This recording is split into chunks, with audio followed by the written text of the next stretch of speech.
In this video, I'll show you how to create a cinematic opening where the screen opens from top to bottom and slowly reveals your video like a film intro.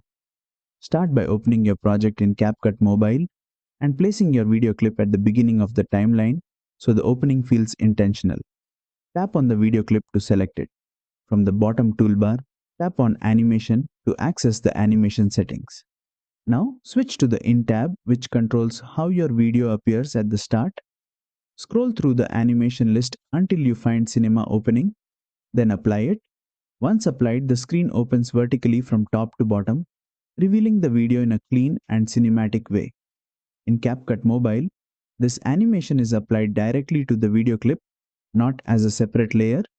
Use the duration slider to control how slow or fast the opening happens. Shorter duration makes the reveal quick and impactful. Longer duration slows it down, adding cinematic weight. Preview the animation and adjust the timing so the opening matches the mood of your content. And that's it. You've successfully added a cinematic opening reveal animation in CapCut Mobile. If this tutorial helped you, don't forget to like, share, and subscribe for more CapCut Mobile animation tutorials.